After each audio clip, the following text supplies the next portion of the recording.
యేసుక్రీస్తు పరిశుద్ధమైన నామమున మీకు శుభము కలుగునుగాక. అంతేకాకుండా మీకు నా వందనాలు కూడా తెలియచేస్తున్నాను. ప్రభువునందు ప్రియమైన వారలరా, గడిచిన దినమంతయు రాత్రంతయు మనలను కంటికి రెప్పవలే కాపాడిన దేవునికి మనమందరము కృతజ్ఞతలు చెల్లించుదాం. ఇశ్రాయేలీయులను కాపాడువాడు కొనకడు నిదురపోడు అని వాగ్దానము చేసిన దేవుడు గడిచిన దినమంతయు రాత్రంతయు కాపాడి మరి ఒక దినమిచ్చి ఈ దినమున మనకిచ్చిన వాగ్దానమును బట్టి దేవునికి కృతజ్ఞతలు చెల్లించుదాం. నేటి దినపు వాగ్దానము: నిన్ను హింసపెట్టు వారందరినీ నేను శిక్షింతును. Amen, amen. నిన్ను హింసపెట్టు వారందరినీ నేను శిక్షిస్తానని దేవుడు వాగ్దానం చేశాడు. ఈరోజు ఈ వాగ్దానము జెఫన్యా గ్రంథము 3వ అధ్యాయము 19వ వాక్యములో వ్రాయబడి ఉంది. జెఫన్యా గ్రంథము 3వ అధ్యాయము 19వ వాక్యములో దేవుడు ఈ మాట వ్రాశాడు: ఆ కాలమున నిన్ను హింసపెట్టు వారందరినీ నేను శిక్షింతును. అంతేకాకుండా నేను వారికి ఖ్యాతిని మంచి పేరును కలగచేతును అని దేవుడు తన ప్రజలైన ఇశ్రాయేలీయులకు ఈ గొప్ప వాగ్దానం చేశాడు. దేవునికి మనము ఎంతగానో కృతజ్ఞతలు చెల్లించాలి. ఎందుకంటే మనకు ఎదురవుతున్నటువంటి ఎన్నో సమస్యలు, ఎన్నో ఒడిదుడుకులు, వీటి గుండా మనం వెళ్ళగలమా, వీటిని నేను జయించగలమా అనుకుంటున్న సమయంలో వాస్తవానికైతే అది మన వల్ల కాదు. మనం ఏమి చేయలేము, ఏమి సాధించలేము. కానీ దేవుడు మాత్రమే చేయగలిగినవి. మన జీవితంలో ఎన్నో మనం అనుభవించాము. అందును బట్టి దేవునికి వందనాలు చెల్లించాలి. జెఫన్యా అనే ప్రవక్త ద్వారా దేవుడు మిమ్మల్ని హింసించు వారందరినీ శిక్షింతును అని వ్రాయించాడు. జెఫన్యా అన్న పేరుకు అర్థము రక్షించుటకు శక్తిమంతుడైన క్రీస్తు అని అర్థము. రక్షించుటకు శక్తిమంతుడైన క్రీస్తు అంటే ఈ జెఫన్యా గ్రంథంలో మనకు యేసు ప్రభువు ఎలా కనపడతాడంటే రక్షించుటకు శక్తిమంతుడైన వాడినిగా కనపడతాడు.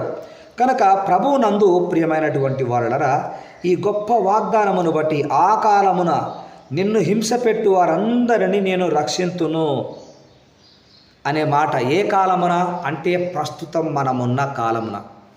మనలను ఎవరైతే హింసిస్తున్నారో, మనము దేనికి హింసింపబడుతున్నామో, దేని ద్వారా హింసింపబడుతున్నామో దానిని శిక్షిస్తానని, అంటే దానిని శిక్షిస్తాను, నిన్ను రక్షిస్తాను అని దానికి అర్థం. ప్రభు నందు ప్రియమైనటువంటి వారలరా, ఈ జెఫన్యా గ్రంథము మనము జాగ్రత్తగా పరిశీలించగలిగితే పెద్ద అధ్యాయాలు ఏమి లేవు. ఇందులో 3 అధ్యాయాలు మాత్రమే ఉన్నాయి జెఫన్యా గ్రంథంలో. అయితే ఈ 3వ అధ్యాయము 14 నుంచి 20 వచనాలు మీరు జాగ్రత్తగా పరిశీలించగలిగితే ఇశ్రాయేలీల విమోచనమును గురించిన వాగ్దానము ఉంది. వారు ఎలా విమోచింపబడ్డారు, విమోచింపబడడానికి ముందు దేవుడు వారికి ఎలాంటి వాగ్దానం చేశాడు అన్నది మనం గమనించాలి. దేవుడు ఇశ్రాయేలీలకు సంతోషించి ఆనందించే వాగ్దానం ఇచ్చాడండి. వారు సంతోషించి ఆనందించే వాగ్దానం ఇచ్చాడు. అది మనం 14వ వచనములో చూస్తాం. 14వ వచనములో ఈ విధంగా ఉంది: సియోను నివాసులారా ఉత్సాహధ్వని చేయుడి, ఇశ్రాయేలీయులారా జయధ్వని చేయుడి, యెరూషలేము నివాసులారా పూర్ణ హృదయముతో సంతోషించి గంతులు వేయుడి.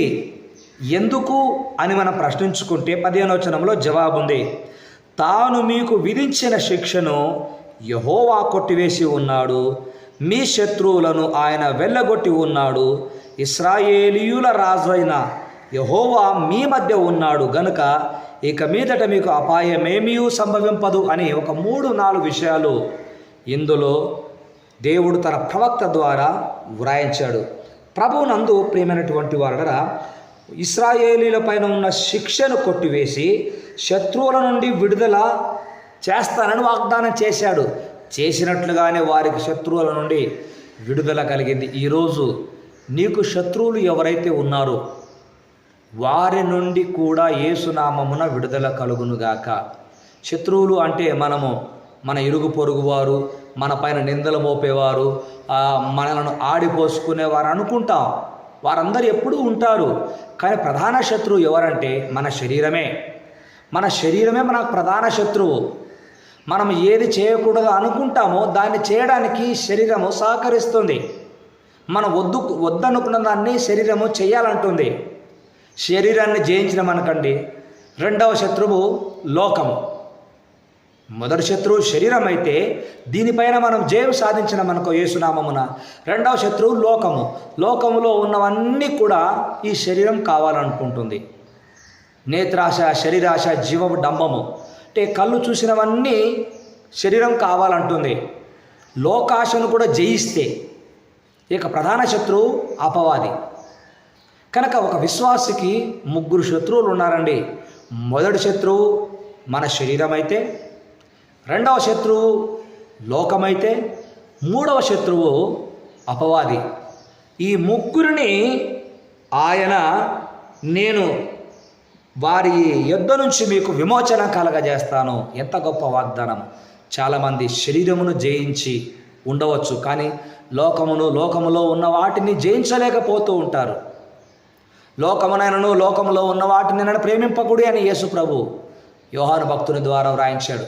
కనుక ప్రభువునందు ప్రేమైనటువంటి వలనరా శత్రువుల నుండి నీకు విడుదల కలగజేస్తానని వాగ్దానం చేశాడు. అంతేకాకుండా దేవుడే నీ పైన ఉన్న శిక్షను తొలగించి నీ మధ్యలో నివసిస్తానని వాగ్దానం చేశాడు. చేసినట్లుగానే కృపాసత్య సంపూర్ణునిగా యేసు ప్రభు నీ మధ్యలో నా మధ్యలో నివసించాడు కాదు, నివసిస్తూనే ఉన్నాడు ఆయన సజీవునిగా. హల్లెలూయా! దేవునికి స్తోత్రం చెల్లిస్తూ మరొక మాట జ్ఞాపకం చేసుకోవాలి. ఇక అపాయమేమీ రాదని ఆయన అభయం ఇస్తున్నాడు. 16వ వచనం చూద్దాం. ఆ దినమున జనులు మీతో ఇట్లందురు, యెరూషలేమా భయపడకమో, సియోను ధైర్యము తెచ్చుకొనము. Amen, amen. ఎందుకంటే నీ దేవుడైన యెహోవా మీ మధ్య ఉన్నాడు. ఆయన శక్తిమంతుడు. ఆయన మిమ్మల్ని రక్షించుచు ఆయన బాహు ఆనందముతో నీ యందు సంతోషించును. నీ యందు తనకున్న ప్రేమను బట్టి శాంతము వహించి నీ అందరి సంతోషము చేత ఆయన హర్షించును అనే మాట మనం జ్ఞాపకం చేసుకుంటున్నప్పుడు, దయగల దేవుడు, అపాయమేమీ రాదని అభయం ఇచ్చిన దేవుడు, ఆయన యందు విశ్వాసం ఉంచిన నిన్ను, ఆయన వెంబడిస్తున్న నీ జీవితంలో సంతోషము సమాధానము సదాకాలము యేసునామమున తోడై ఉండునుగాక. Amen, amen. మరొకసారి ఈ వాగ్దానమును మనము నెమరేసుకుందాం. నిన్ను హింస పెట్టు వారందరినీ నేను శిక్షింతును. ఆమెన్. ప్రార్థన. పరిశుద్ధుడవైన నా తండ్రి, మీకు వందనాలు స్తుతులు చెల్లిస్తున్నా. నిన్ను హింసించు వారందరినీ నేను శిక్షిస్తానని సెలవిచ్చావు.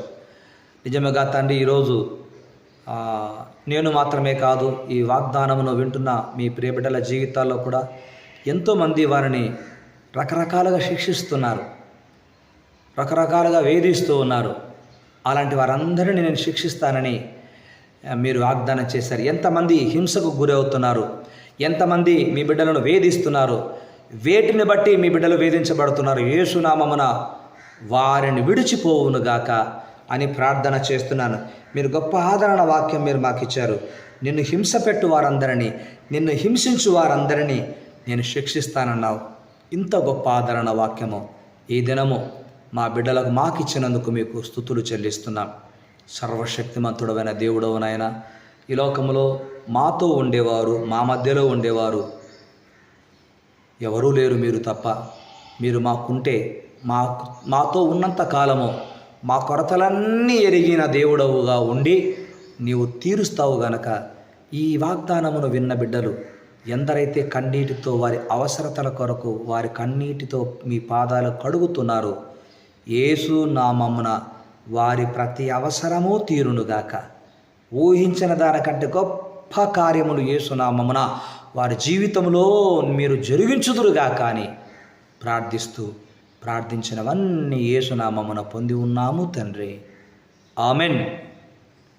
తండ్రి, కుమార, పరిశుద్ధాత్మని అన్యోన్య సహవాసము సమాధానము మనకెల్లరికీ నేడు జన్మదినము, నేడు వివాహ దినము జరిగించుకుంటున్న వారికి, మన బిడ్డలకును వారి చదువులకును ప్రతి అవసరతను సదా తోడై ఉండునుగాక. Amen, amen. May God bless you. May God bless you all. మీ అనుదిన ప్రార్థనలో మమ్మను తప్పకుండా జ్ఞాపకం చేసుకుంటూ ఉన్నారని ఆత్మచేత గ్రహించిన వారమై మీకు ప్రత్యేకంగా నా హృదయపూర్వకమైన కృతజ్ఞతలు చెల్లిస్తున్నాను. దేవుని మహాకృప మీకు సదాకాలము మీ బిడ్డలకును మీకు తోడై ఉండునుగాక. ఆమెన్. ఆమెన్.